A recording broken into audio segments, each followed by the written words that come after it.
Ya, gimana teman-teman? Sudah siap, kawan-kawan sekalian? Ustadz Rohmat sudah bergabung apa belum ya?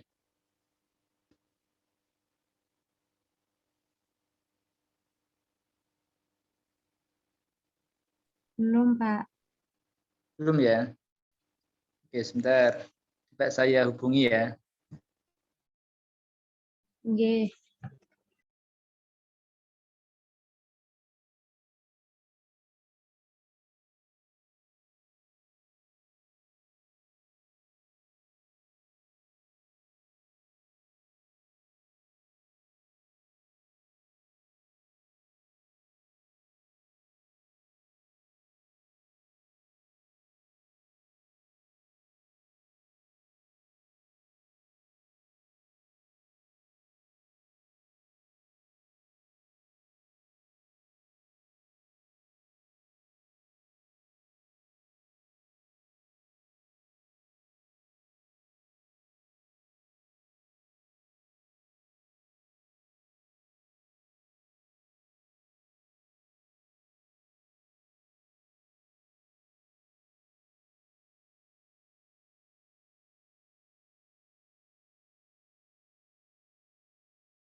Baik, mari kita tunggu ya teman-teman sekalian.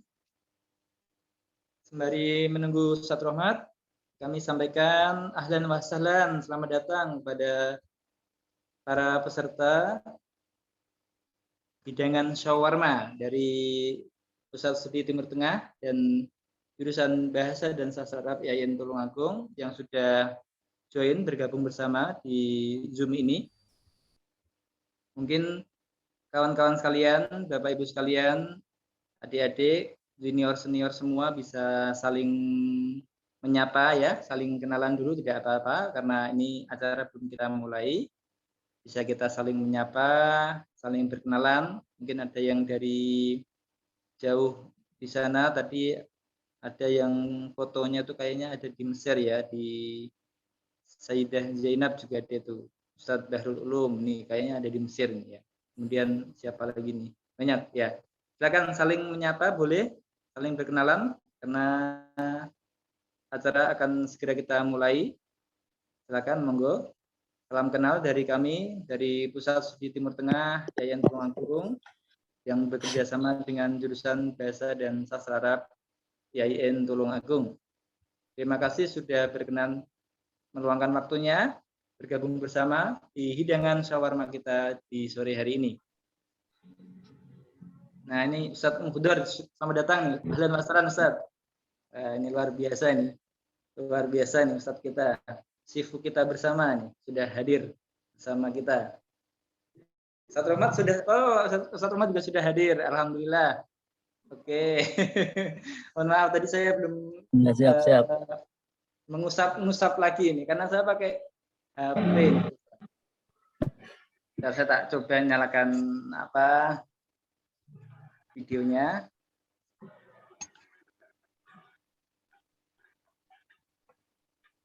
Sebentar. Oke, sip. Alhamdulillah. Ustadz Muhdar, Ustadz Rohmat sudah datang semua ya. Mungkin bisa kita mulai 1 menit lagi ya. Ini waktu menunjukkan pukul 16.10 ya. Ini agak mundur sedikit, tidak masalah. Karena kita, ini memang acara kita ini kan acara yang untuk menemani ngabuburit ya. Jadi menjelang berbuka puasa. Namanya hidangan Syawarma kan. Sambutan dulu dari Pak Kajurnya. Ya, siap. Nanti diwakili sama Ustadz Muhdar kayaknya, siap.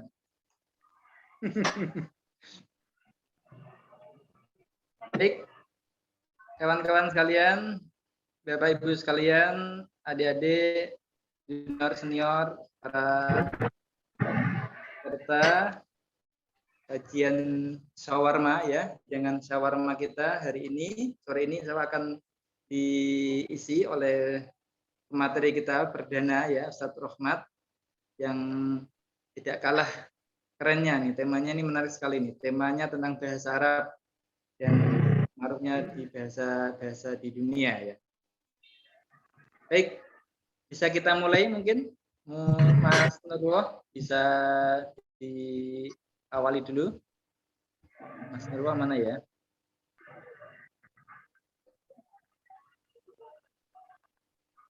Iya, Ustaz. Ya.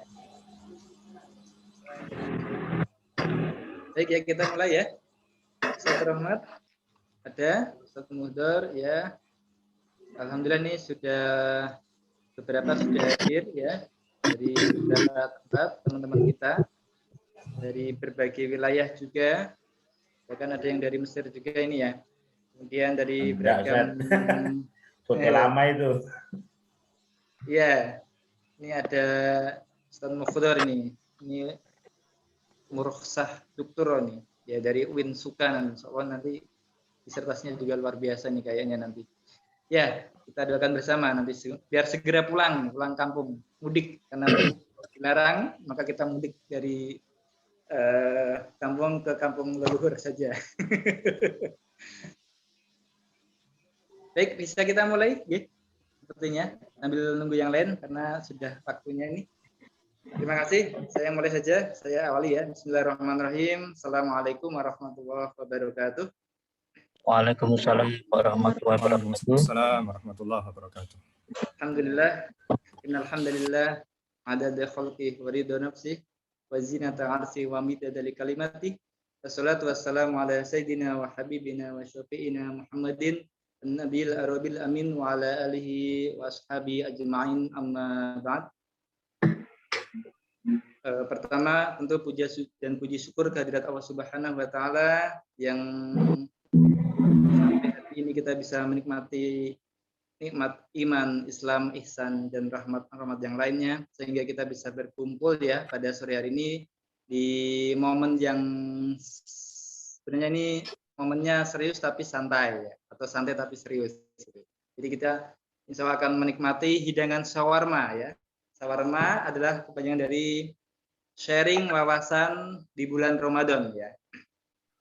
Sesuai namanya ya, ini memang sengaja kita format ya sedemikian rupa untuk teman-teman semuanya, Bapak Ibu sekalian, adik-adik mahasiswa juga tidak terlepas dari itu semuanya, untuk bisa bergabung bersama sharing wawasan ya, saling berbagi wawasan, ilmu yang kita punya, kita bagi, kita share ke teman-teman yang lain. Kita nanti untuk melakukan ini juga menghadirkan beberapa dosen-dosen dari YAIN Tulungagung, ada Ustadz Rohmat, ada Ustadz Mufti, ada Ustadz Mufdor ya, yang kita ciduk ini ya dari UIN Jogja ini. Harus mau, karena kalau nggak mau kita nanti tarik lagi. Terus kemudian beberapa Ustadz Rizko yang kemarin sudah lulus, doktornya di UIN Sunan Ampel Surabaya. Kemudian ada Ustadz Iftitah, ada Ibu Daris, ada siapa lagi? Ada Ustadz Faizun ya, ada 7 nih.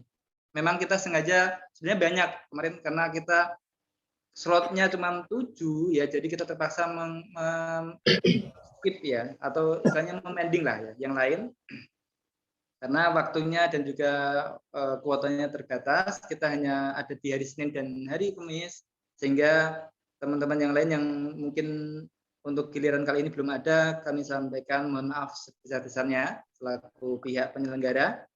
Ala kulli hal, terima kasih semuanya kepada para narasumber, para pemateri yang insya Allah akan mengisi hari-hari kita, terutama di hari Senin dan Kamis ya, bersama Pusat Studi Timur Tengah dan juga jurusan Bahasa dan Sastra Arab untuk menemani Bapak Ibu sekalian, kalian semuanya ya, adik-adik semuanya menjelang buka puasa ya. Ini ngabuburit bersama shawarma ya. Jadi tema besarnya itu ya.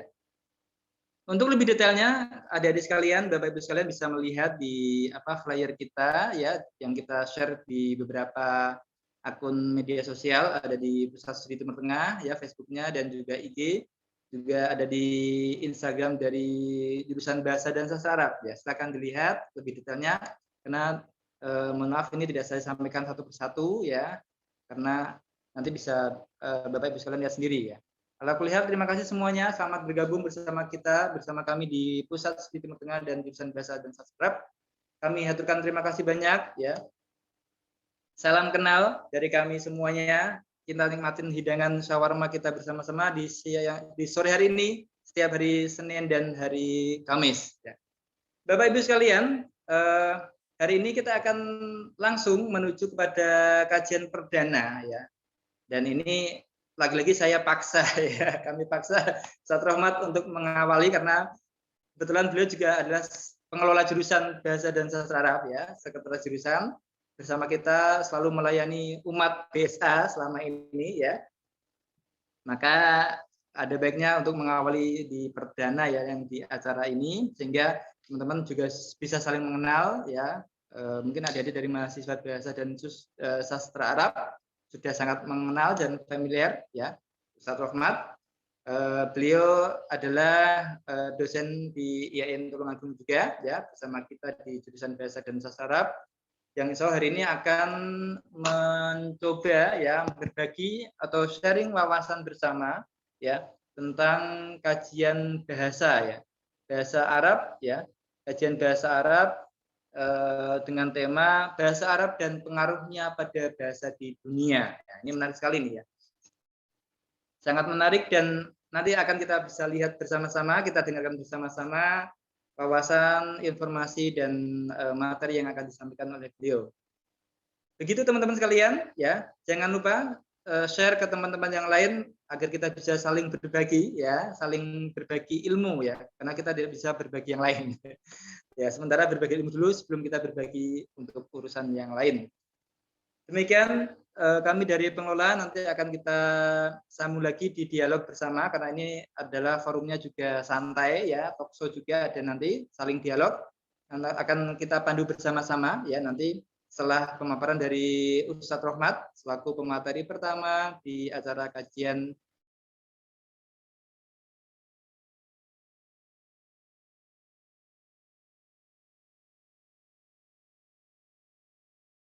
salam silaturahmi, salam kenal, dan mohon maaf atas segala keterbatasan yang kami miliki. Semoga acara ini membawakan manfaat yang bisa kalian atau teman-teman semua dapatkan, ya, memberikan barokah bersama, kita memberikan berbagi wawasan bersama untuk saling memberikan manfaat bersama.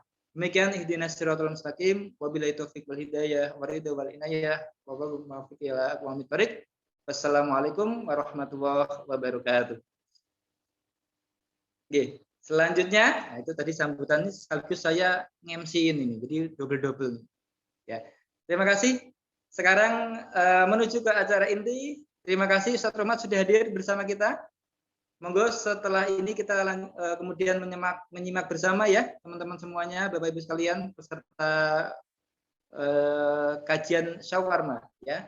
Silakan Ustaz Rohmat bisa dimulai. Monggo dikasih prolog dulu ya. Terima kasih.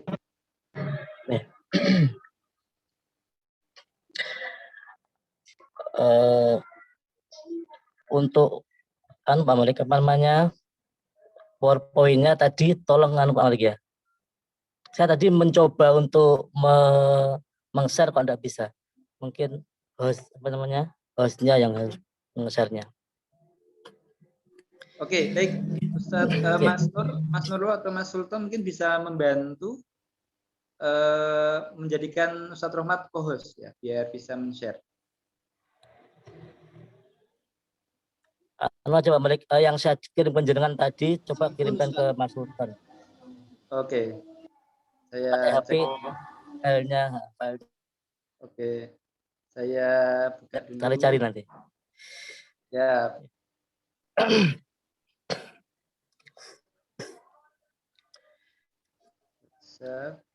Sambil menunggu ya. Assalamualaikum warahmatullahi wabarakatuh. Waalaikumsalam warahmatullahi wabarakatuh. Bismillahirrahmanirrahim. Alhamdulillahirabbil alamin wassalatu wassalamu ala sayyidina wa maulana Muhammadin sallallahu alaihi wasallam wa ala alihi wa ashabihi ajmain, amma ba'd. Yang terhormat Bapak Muhammad Khairul Malik LCMA selaku pimpinan tertinggi di BSA. Tidak tahu kenapa hari ini terasa panas sekali puasanya, karena dipaksa oleh Pak Malik untuk menjadi yang di awal. Para guru, para dosen BSA yang hadir, Pak Mudor, Pak Mufti, mungkin Bu Daris, dan Pak Faizun, dan para dosen yang lainnya yang tanpa mengurangi rasa hormat tidak bisa kami sebutkan satu persatu.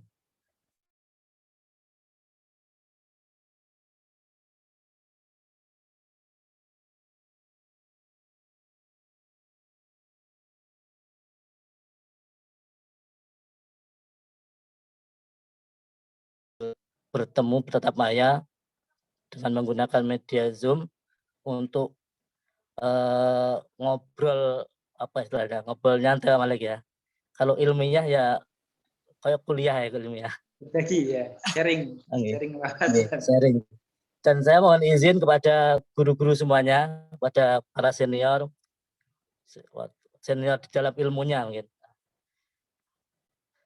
untuk mungkin nanti apabila yang saya sampaikan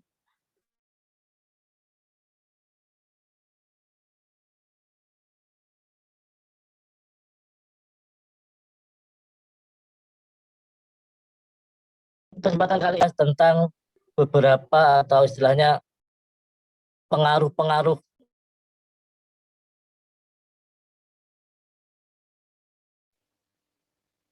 Sepertinya kendala teknis. Seperti kita ketahui,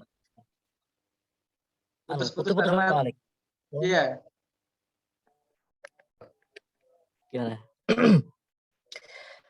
Sudah enak lagi. Sampun, monggo. Siap. Seperti kita ketahui bahwasanya bahasa Arab ini menjadi bahasa yang terbesar, mungkin ya di antara bahasa-bahasa yang lain, bisa dikatakan bahasa terbesar. Karena kebesarannya inilah maka menjadi sangat mempengaruhi terhadap bahasa-bahasa yang lain. Untuk itu kita mulai dari awal, apa saja yang menjadikan bahasa Arab ini menjadi bahasa yang berpengaruh terhadap bahasa yang lain. Yang pertama adalah tentang faktor internal dulu, ya, faktor internal. Kita ketahui bahasa Arab adalah bahasa yang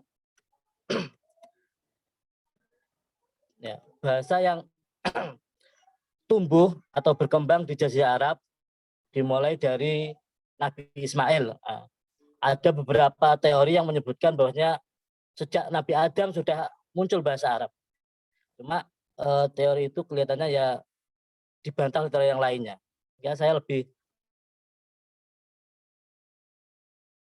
muncul ketika Nabi Ismail beliau menggabungkan, istilahnya ya mengkombinasikan antara bahasa Aramik dari ayah beliau yaitu Nabi Ibrahim, kemudian bahasa Kipti dari ibu beliau, kemudian dicampur dengan bahasa-bahasa orang pendatang yang hilir mudik di Arab atau di Hijaz dulu ya, sekitar Ka'bah itu. Kemudian bahasa Arab ini besar karena digunakan lebih dari 25 negara di Timur Tengah. Di kawasan Afrika Utara seperti Arab Saudi, Algeria, Bahrain, Chad, Kamerun, Mesir, Irak, Israel, sampai pada Yaman. Hanya kurang lebih ada 25 negara yang memakainya. Kemudian bahasa Arab adalah bahasa yang paling banyak menyumbang kosakata pada bahasa di dunia. Ini menurut Arabic in World Language menyebutkan bahasanya bahasa yang paling menyumbang, jumlahnya paling banyak itu adalah bahasa Arab terhadap bahasa dunia. Ya. Nanti kita mungkin akan membahas lebih banyak pada bahasa Indonesia ya. Apa saja bahasa Indonesia yang menyerap dari bahasa Arab. Yang kedua, bahasa Arab sangat berpengaruh pada bahasa-bahasa yang masih digunakan saat ini, yaitu Spanyol, Italia, Perancis, Inggris, Jerman, Turki, dan Indonesia. Artinya berpengaruh terhadap bahasa selain bahasa Arab, Spanyol, Italia, Perancis, Inggris, Jerman, Turki, dan Indonesia.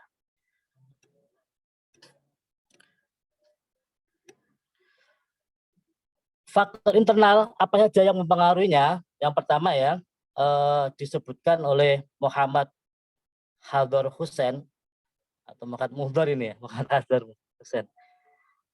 Bahwasanya bahasa yang paling mendekati kaidah logika dibanding seluruh bahasa yang ada di dunia itu bahasa Arab. Min khawasil lughah Arabiyyah wa fadhailiha anha aqrabu sa'iril lughati ila qawaidil mantiki. Banyak bahasa Arab itu lebih mendekati kaidah-kaidah logika.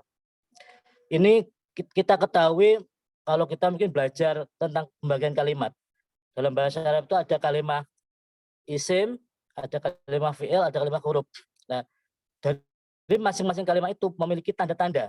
Nah, kalau isim itu tandanya ada alnya, bertanwin, bisa dimasuki huruf jar dan bisa dibaca jar. Nah, sedangkan di fi'il itu qad, sin, saufa. Nah, kenapa pada fi'il itu kok tidak bisa dikasroh? Sedangkan di isim bisa. Karena itu ada yang menyebutkan itu ada kaidah logikanya apa? Logikanya kalau fi'il itu adalah kalimat yang memiliki dua komponen, dua unsur. Sedangkan isim itu cuma satu saja. Nah, antara 1 dan 2 tentu lebih berat 2. Karena fi'il itu berat, maka jangan kasih dengan harokat yang berat. Karena kita ketahui harokat yang paling berat pengucapannya itu adalah harokat kasroh. Kasroh, kemudian doma, fathah. Itu paling urutannya seperti itu. Paling berat itu kasroh. Karena fi'il itu memiliki 2 unsur, sudah memiliki 2 beban, maka jangan diperberat lagi dengan dibaca kasroh. Nah, itu alasan kenapa bahasa Arab itu salah satunya ya, kenapa bahasa Arab itu bahasa yang paling mendekati logika. Dan banyak lagi contohnya misalnya ditarkibnya ya, ditarkibnya. Kenapa kalau maf'ul itu harus dibaca nasab, fa'il itu dibaca rofa, itu juga ada kaidah-kaidah tentang keadilan atau kaidah logika.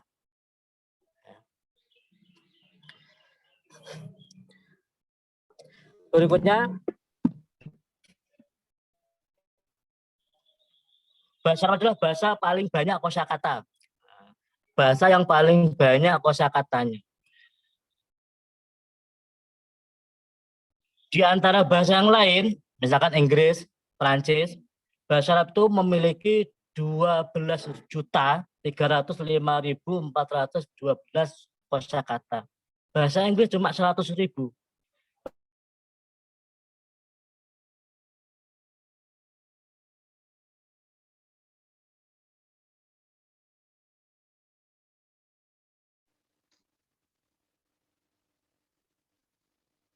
Digunakan maupun kosakata yang tidak digunakan. Ya, perbandingannya 12 juta dibanding dengan 100.000. Sangat jauh sekali. Sehingga paling banyak ini menyebabkan bahasa Arab itu seringkali diambil beberapa bahasa itu tidak ada kosakata yang menyamai, yang setara, sehingga harus mengadopsi bahasa Arab.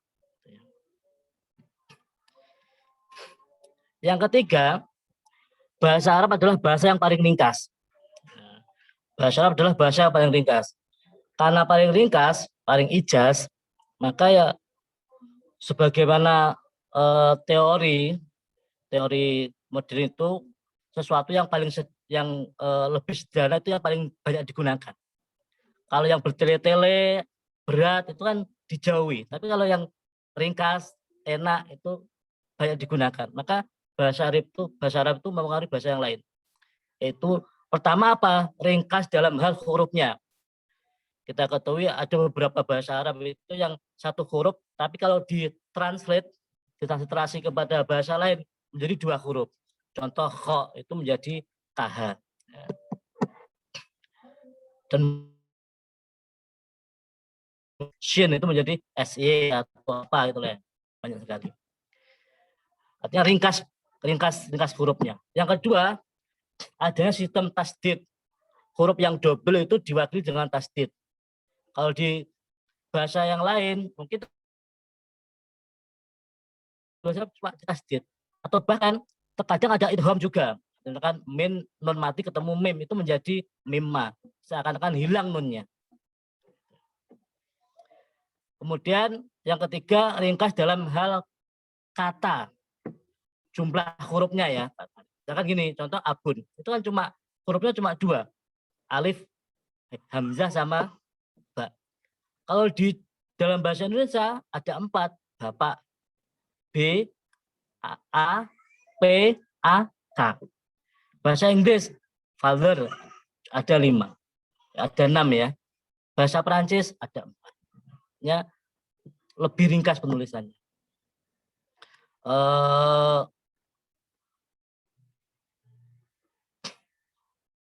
Ar-rajulani bermakna 2 orang, cukup. Dalam bahasa Arab ar-rajulani. Dalam bahasa Indonesia 2 orang pria, ada 3 kata. Bahasa Inggris the 2 men. Bahasa Perancisnya juga 3. Yang terakhir ringkas dalam kalimat. Misalkan kalau kita menyebutkan lam qabilhu menjadi I didn't meet him. Banyak sekali katanya. Kalau bahasa Arab cuma lam uqabilhu, lan uqabilahu. Cuma dua kata. Atau 3 kalau domainnya itu dihitung kata. Itu ya. Artinya dengan kelebihan seperti ini, bahasa Arab itu menjadi bahasa yang ya diminati banyak orang, dan lebih sederhana, lebih ringkas. Misalkan kalau kita nerjemah Al-Fatihah itu, mungkin kalau dalam bahasa Arab cuma ada kalau menghitung katanya cuma ada 31 kata atau berapa. Tapi kalau dalam bahasa Inggris itu ada sekitar 60-an kata. Nah, itulah faktor-faktor yang bisa mungkin menyebabkan bahasa Arab itu berpengaruh terhadap bahasa yang lain. Selanjutnya adalah bahasa Arab ini adalah bahasa yang paling banyak sinonimnya. Kita ketahui sinonim itu adalah mungkin persamaan 2 kata, tetapi ada rinciannya yang membedakan. Nah, sehingga dengan makin banyaknya sinonim itu, makin memperjelas apa yang diucapkan. Akan memperjelas dan akan lebih memahamkan pada pendengarnya. Tapi kalau misalkan kalau bahasa cuma satu saja, kalimat itu satu saja, tidak punya sinonimnya, tidak ada padanan katanya, ya mungkin kalau digunakannya sulit untuk mencari pilihannya. Contoh dalam bahasa Arab itu asad atau singa itu memiliki padanan kata atau sinonim 500 nama. 500 nama yang identik dengan singa. Pedang, ya, saif itu ada 1000 nama pedang. Kalau di kita mungkin cuma pedang, golok, pisau atau apa lagi. Di sana enggak, ada 1000. Bayangkan 1000 itu mendetail berarti, mulai dari mungkin pedang yang kecil, pedang yang besar, pedang yang tajam, pedang yang itu mungkin itu aja anunya. Namanya perinciannya itu banyak.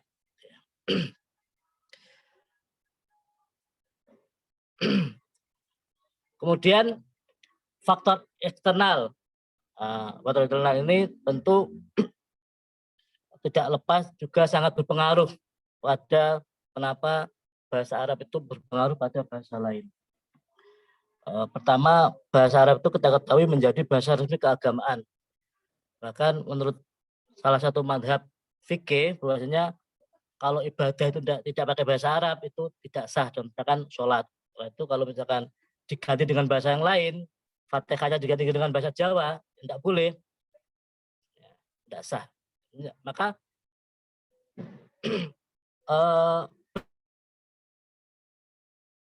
dalam hal resmi dalam keagamaan itu menjadi mempengaruhi terhadap bahasa lain. Yang kedua adalah bahasa resmi keagamaan. Dulu di masa-masa Abbasiyah mewajibkan kepada daerah-daerah yang sudah ditaklukkan itu menggunakan bahasa Arab. Bahasa Arab menjadi bahasa resmi kenegaraan. Di beberapa wilayah yang ditaklukkan, yang menjadi istilahnya yang dibuka, itu juga diwajibkan menggunakan bahasa Arab untuk acara-acara resminya. Kemudian bahasa Arab menjadi bahasa ilmu. Juga masih pada masa Abbasiyah kita ketahui, bukan bahasa ya, kalau yang tadi Umayyah ini Abbasiyah.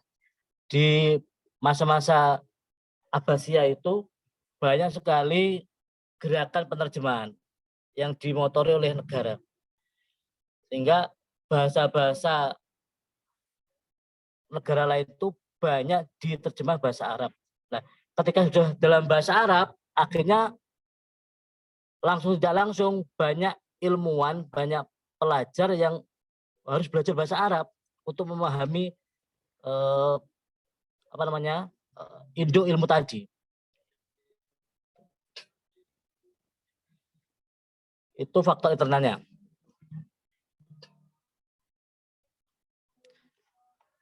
Kemudian apa saja bentuknya?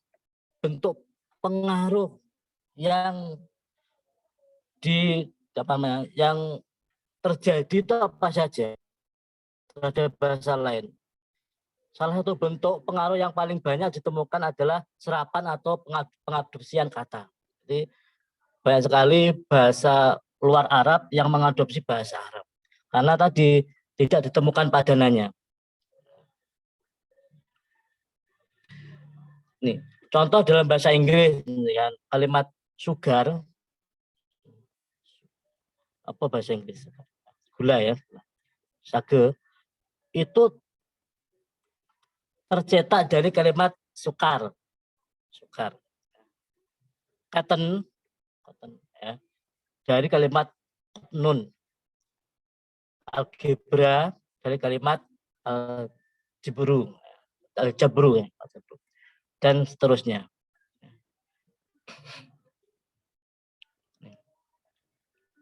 Selanjutnya pada bahasa Indonesia,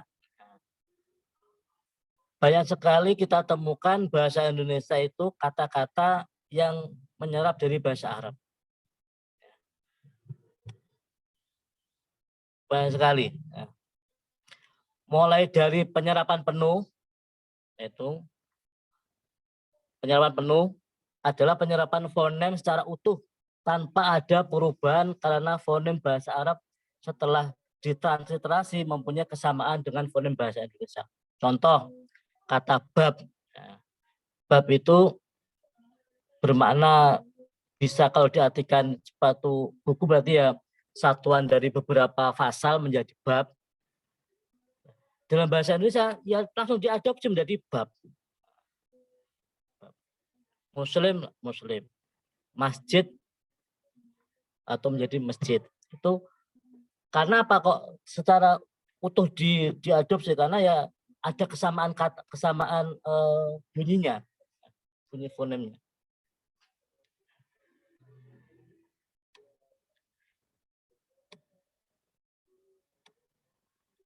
Selanjutnya pola penyerapan sebagian. Yaitu penyerapan bagian itu sebagian adalah sebagian fonem yang terdapat dalam sebuah kata disesuaikan dengan bahasa Indonesia. Hal ini dilakukan karena dalam bahasa Indonesia fonem itu tidak ada. Contoh, kiroah menjadi kiroat. Hamzah diganti menjadi tanda petik di atas. Muktamar menjadi muktamar ketika dengan ain menjadi muktamar dengan kaf.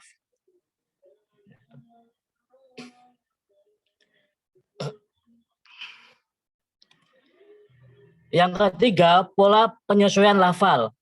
Ya. Penyesuaian ini bisa berupa penambahan fonem, penghilangan fonem, pergantian fonem, bahkan penghilangan suku kata. Contoh, sobrun sobrun atau sobrun ya. Jildun menjadi jilid, hukmun menjadi hukum, nafkah menjadi nafkah, atau nafkah menjadi nafkah. Kafirin ya, kafir, kufrun menjadi kafir, dalilun menjadi dalil. Tanpa, kalau di bahasa kan ada yaknya panjang, dalil menjadi dalil pendek.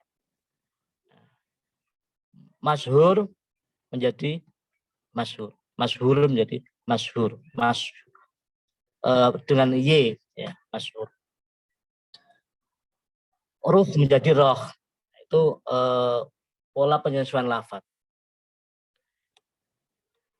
Yang selanjutnya adalah perubahan fonologis kosakata serapan dari bahasa Arab. Penghilangan bunyi akhir. Abadiyu menjadi abadi. Ghaibul atau ghaibun menjadi ghaib. Adatu menjadi adat. Hayatu menjadi hayat. Perubahan bunyi akhir. Ahlu menjadi ahli. Abdu menjadi abdi.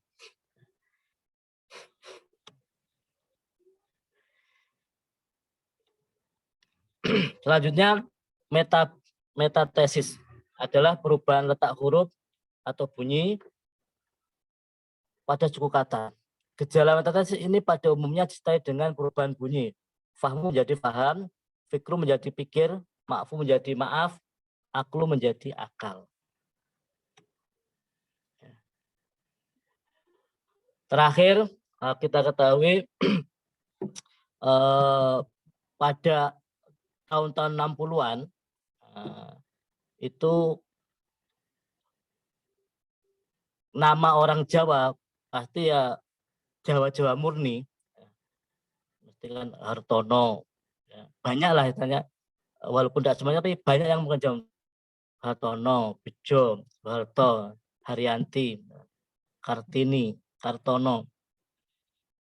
Namun pada era 90-an hampir kita tidak menemukan orang itu yang namanya nama bahasa Jawa murni. Pasti ada gabungan, baik mungkin digabung antara bahasa Jawa dengan Arab atau Jawa dengan Eropa.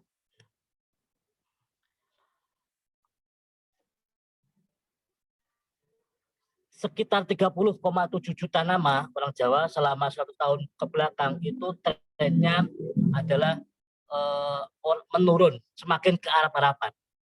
Jadi ketika tahun 60-an itu lebih dari 50% itu kebanyakan bahasa Jawa murni, tapi ketika tahun 90-an menjadi di bawah 10% nama-nama orang Jawa yang apa namanya, yang berubah menjadi ke Arab-Araban. Bahkan mungkin kalau kita mengabsen nama-nama teman kita di kelas itu sudah tidak ada nama yang Jawa murni. Tidak akan kita temukan namanya Bagio, tidak ada. Mungkin ya Ahmad Subagio, ada Arabnya lah. Ini adalah penelitian yang dilakukan oleh Askuri pada barusan kemarin itu ditayangkan di Narasi TV. Oke teman-teman, mungkin itu saja yang bisa saya sampaikan. Selebihnya nanti kita diskusi, saya jawab, dan ya kalau bisa saya jawab, kalau tidak bisa saya tanyakan pada senior-senior yang ada di kegiatan kita sore ini. Saya kembalikan kepada Pak Malik. Monggo. Baik. Terima kasih Ustaz Rahmat atas pemaparan yang luar biasa ya. Ini sangat komprehensif. Jadi membincang bahasa Arab dari segala perspektif ya, segala aspek disebutkan tadi.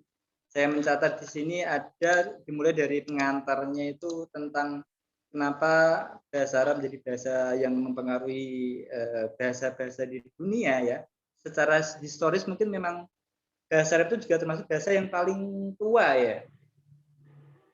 Maka nggak heran kalau sekarang juga menjadi salah satu bahasa internasional di PBB ya, karena memang bahasa Arab itu sudah selayaknya memang menjadi bahasa dunia selain juga bahasa Inggris, bahasa Prancis, dan Cina, dan lain sebagainya ya.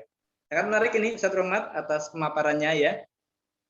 Dimulai dari rekam jejak bahasa Arab ya, dari bahasa Nabi Ismail ya, bahasa yang rumpun Aramik ya, Kipti, kemudian lari kepada kajian-kajian yang masuk pada kajian budaya yang sampai di wilayah kita sendiri di Jawa ya, di Indonesia. Hampir ya, saya percaya nih Ustaz Rohmat, teman tetangga saya itu namanya sampai panjang gitu, 4 kata itu bahasa Arab semua ya. Nabi Elas, kalkulis ya, jadi kayak gitu. Itu menarik ya. Sampai berpengaruh sedemikian rupa, bahkan dalam konteks keindonesiaan sangat tidak bisa dibantahkan ya, kalau bahasa Arab itu sangat mempengaruhi ya bahasa kita, bahasa ibu kita yaitu bahasa Indonesia. Bahkan memang benar tadi dikatakan sampai nama-nama penduduk Indonesia lah ya, sekitar 90-an itu sudah berubah. Yang awalnya Tukiem menjadi Sakinah gitu ya misalkan. Atau bahkan nama-nama kita ini, nama saya juga nama-nama yang so Arab ini, Muhammad Khairul Malik itu kan so Arab ya. Ini Ustadz Mukhdar juga ya, itu kan Ustadz Rahmat ya. Semuanya memakai bahasa Arab. Ya. Masih ada Jawanya Pak Rahmat itu. Iya. Jadi memang sangat berpengaruh ya di bahasa-bahasa di dunia. Sampai kemudian bahasa Inggris tadi saya melihat catatan dari Ustadz Rahmat, bahasa Inggris juga ternyata menyerap bahasa Arab ya gitu, kayak sugar ya itu dari sukar gitu dan lain sebagainya. Ya, ini menarik sekali bahasa Arab. Memang sangat menarik ketika kita meminjam bahasa Arab menjadi bahasa yang mempengaruhi atau memberikan pengaruh kepada bahasa-bahasa lainnya di dunia ini. Nah, ini untuk memancing teman-teman ya, atau mungkin belum ada pertanyaan dari teman-teman sekalian ya. Tapi saya lihat ini kok sudah pukul 14.57, cepat sekali ya. Ini dunia berlalu begitu cepat kalau sudah menuju kepada jam-jam berbuka puasa ini ya. Baik, tidak masalah, masih ada waktu sekitar 10 menit ya ini teman-teman sekalian.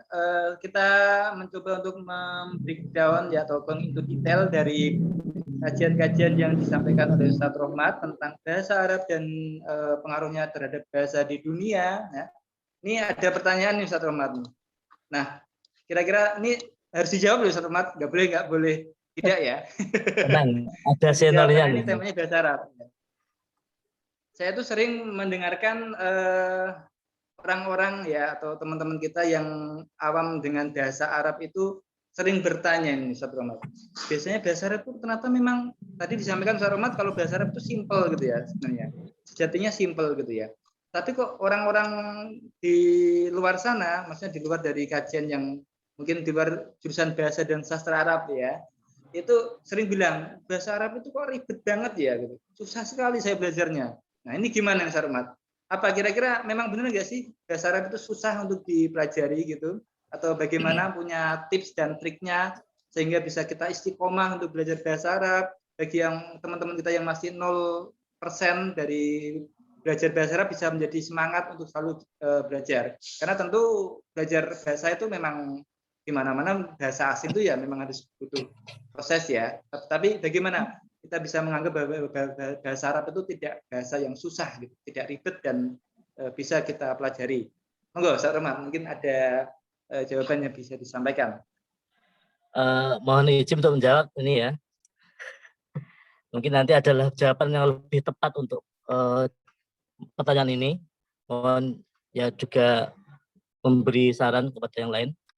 Kalau menurut saya, kenapa ada anggapan semacam itu? Pertama mungkin ya karena ketika dia dulu belajar bahasa Arab itu menggunakan metode yang kurang tepat.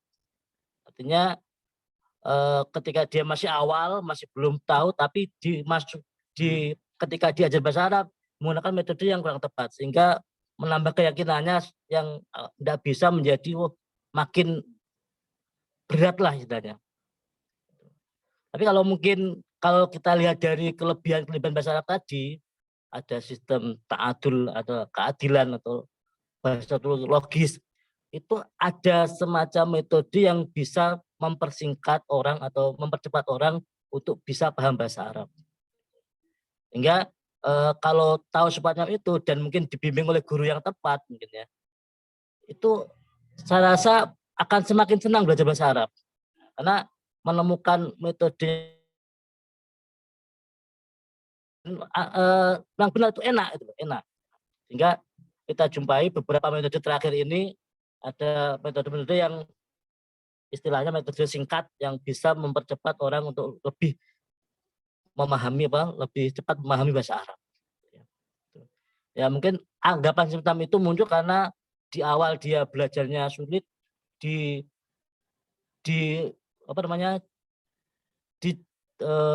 dihadapkan oleh metode yang sulit juga, sehingga ya makin memperbesar image bahasa Arab itu sulit. Itu mungkin dari saya Pak Malik. Intinya kalau kita merujuk pada tadi kelebihannya, tentu ya akan makin mudah belajar bahasa Arab itu. Iya, menarik ini Ustaz Rahmat ya. Jadi bahasa Arab itu memang sebenarnya ya sama. Maksudnya sama itu sama-sama sulitnya kalau dengan bahasa yang lain gitu ya. Sama-sama sulitnya. Belajar bahasa Perancis juga sulit, bahasa Yunani, bahasa Cina. Saya kira menurut saya ya saya juga masih awam dengan bahasa-bahasa selain itu. Saya kira juga sama sulitnya. Kalau ngomongin sulit, semuanya sulit ya. Cuman memang bahasa Arab menjadi sangat menarik dan menjadi semacam bahasa yang sangat diminati terutama oleh kalangan Muslim ya, para pemeluk agama Islam, karena memang tadi juga disampaikan Ustaz Rahmat kalau bahasa Arab itu sudah bahasa resmi keagamaan. Nah, itu yang menjadi semacam faktor pendukung kuat gitu ya. Mau nggak mau harus bisa bahasa Arab nih, karena bahasa Arab ini bahasa Quran ya, Lugatul Quran kalau bahasa orang-orang adab gitu ya. Jadi bahasa Arab memang sebenarnya sama sulitnya, namun juga sama-sama mudahnya gitu ya, Ustaz Rahmat ya. Ya. Jadi pelajari. Kalau dibanding dengan bahasa lain ya tentu sama-sama sulitnya, cuma ada kelebihan tertentu, ada hal yang menyebabkan menjadi lebih dalam bahasa Arab. Oh ya, ya kelebihannya tadi sudah disampaikan secara lebih jelas detail ya. Tadi ada semacam clue ya, kalau bahasa Arab itu bahasa yang mudah dipelajari karena beberapa aspeknya lebih simpel gitu dari bahasa yang lain gitu. Seperti itu. Mungkin ada teman-teman yang lain yang ingin bertanya, silakan sebelum kita menuju ke pertanyaan berikutnya dari saya. Ada yang ingin menanyakan mungkin atau menambahkan? Ini ada Ustadz Mufdor ini juga begawan bahasa Arab ini. Mungkin bisa memberikan semacam tambahan. Kira-kira kenapa kok bahasa Arab katanya orang-orang awam itu kok susah gitu? Atau memang itu hanya sudah parno duluan sebelum belajar bahasa Arab gitu ya? Ustadz Mufti ini Pak Ustadz Mufti ini besok ini akan membincang tentang bahasa-bahasa yang banyak ini, bahasa Parsi, bahasa Urdu. Ya, itu bahasa apa, Mas? Bahasa Bengal ya, atau bukan Begal tapi Bengal ya. Terus bahasa Ibrani. Ya, ini menarik nanti. Minggu depan ya, tenang, sabar ya. Oke, silakan bisa memberikan tambahan mungkin dari Bapak Ibu kalian. Pak Mudar mungkin bisa memacu teman-teman untuk semangat belajar bahasa Arab di dunia Arab ini, dari Saudi Arabia ke Mesir dan kemana-mana ini, monggo biar teman-teman semangat belajar bahasa Arabnya ini. Bismillahirrahmanirrahim. Assalamualaikum warahmatullahi wabarakatuh. Waalaikumsalam warahmatullahi wabarakatuh. Terdengar ya suara saya? Ya, oke. Iya, terdengar dengan baik Pak Mudar. Itu pertanyaan yang sering kali diulang-ulang dan ditanyakan di hampir setiap kesempatan terkait tips and tricks dalam belajar bahasa Arab. Problemnya itu kan kenapa sulit bagi saya, problem yang paling mendasar itu soal intensitas. Intensitas itu salah satu kunci. Jadi kalau nggak terlepas dari motivasi atau apapun ya, kalau nggak bisa menciptakan intensitas itu nggak akan bisa mencapai target yang diharapkan. Maksud saya intensitas adalah intensitas yang betul-betul melingkupi Anda yang ingin belajar bahasa Arab. Saya bandingkan intensitas kita dengan bahasa Inggris. Bahasa Inggris tercipta intensitasnya secara natural, secara alami. Sementara ketika Anda belajar bahasa Arab, Anda harus menciptakan intensitas itu oleh Anda sendiri. Saya katakan bahasa Inggris secara alami, misalnya Anda pegang gadget Anda, itu settingnya Anda beli gadget, baik laptop, HP, itu kan, smartphone dan lain sebagainya, itu beli TV misalnya, itu setting defaultnya itu adalah bahasa Inggris. Atau kalau nggak bahasa Inggris, mungkin sekarang malah bahasa Cina misalnya kan, bahasa Mandarin ya, bahasa Mandarin. Belum lagi peredaran lagu misalnya. Lagu bahasa Inggris dengan sangat mudah akan terdengar di telinga kita ketika kita jalan-jalan itu misalnya zaman belum merajalelanya apa namanya Sobat Ambyar misalnya campur sari. Kalau sekarang Anda ke minimarket misalnya yang terdengar campur sari misalnya. Zaman saya masih muda itu saat itu yang terdengar adalah lagu-lagu bahasa Inggris misalnya. Intensitas orang dengar bahasa Inggris secara alami itu lebih gampang daripada bahasa Arab. Sementara untuk bahasa Arab, mau nggak mau Anda ketika ingin belajar bahasa Arab, ciptakan intensitas itu dari diri Anda sendiri. Rubah setting, sering saya katakan mulai sekarang rubah setting apa namanya media sosial Anda ke bahasa Arab, Windows Anda ke bahasa Arab, gadget Anda dirubah ke bahasa Arab, dan jarang yang berani melakukan itu. Kenapa? Khawatir nggak bisa balikin Pak nanti. Kalau sudah disetting bahasa Arab, kalau ada error atau ada apa-apa nggak bisa betulin.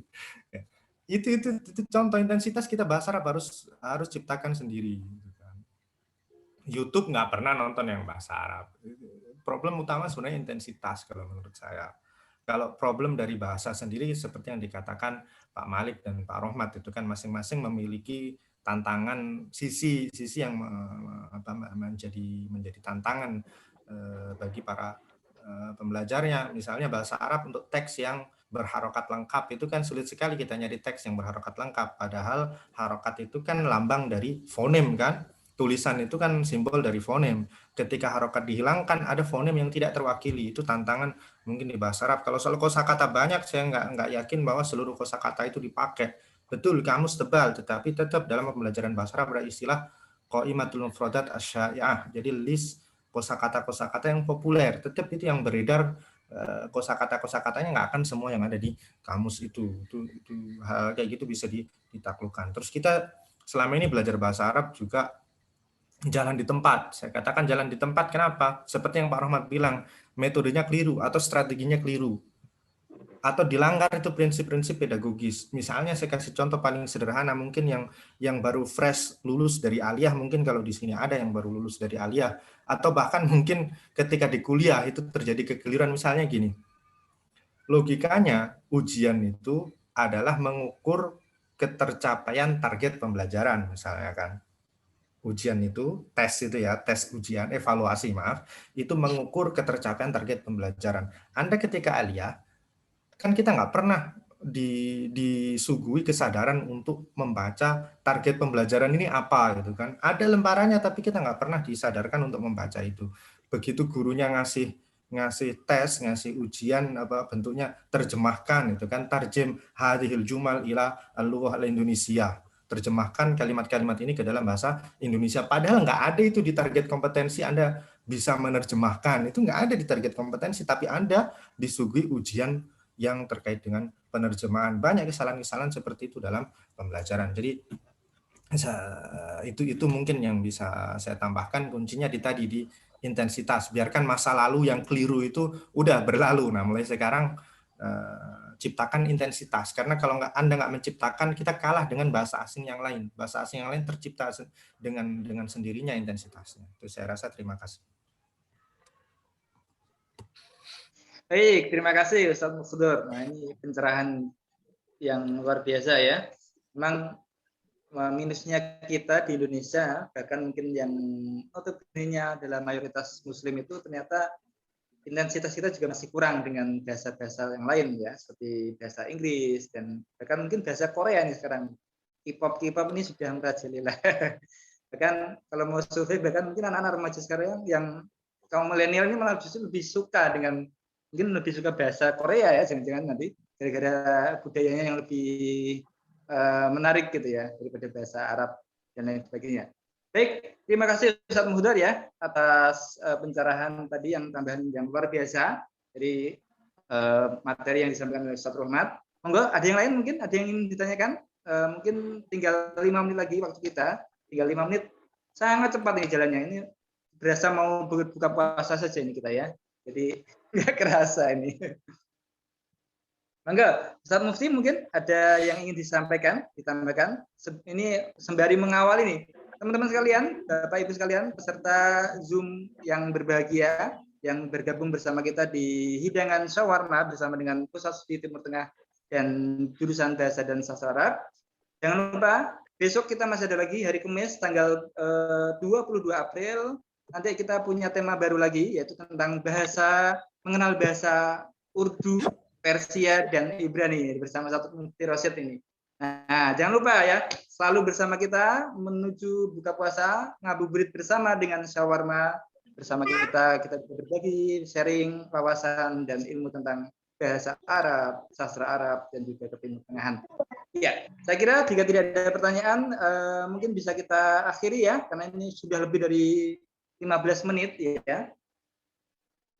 Saya lihat di sini pukul 17.15 sudah 15 menit, memang tidak terasa. Bahkan kalau teman-teman tahu semua peserta webinar ini, Ustaz Roman ini sudah memangkas slide-nya, sebenarnya lebih dari ini ya, karena sengaja memang saya minta jangan banyak-banyak karena waktunya sangat singkat, sehingga kita bisa mengoptimalkan materi dan saling bertukar pikiran, saling bertanya, saling berdiskusi, dan saling berbincang dengan santai, tetapi akan memberikan banyak manfaat insya Allah ya. Nanti kan hidangan shawarma berikutnya bersama Ustadz Mufti Rosyid ya, dengan tema mengenal bahasa Ibrani, Urdu, dan Persia. Teman-teman sekalian jangan patah semangat ya, selalu semangat meskipun ini masa pandemi ya, masa pandemi yang belum berakhir, maka teman-teman semangat dan tetap sehat selalu ya.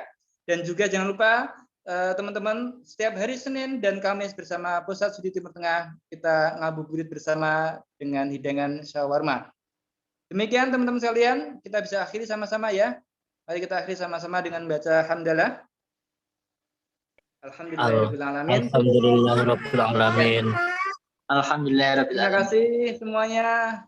Sampai ketemu lagi di hari Kamis bersama kita Ustadz Mufdor, Ustadz Mufti, Ustadz Rahmat, Ibu Daris, Pak Faizun ya, Ustadz Faizun, Ustadz Iftita, Ustadz Rizko ini nanti juga akan mengisi ya. Jangan kemana-mana, setiap hari Senin dan Kamis bersama kita di shawarma. Ihdinas siratal mustaqim, saya selaku pembawa acara, sekaligus operator teknis dan semuanya merangkap semua ya.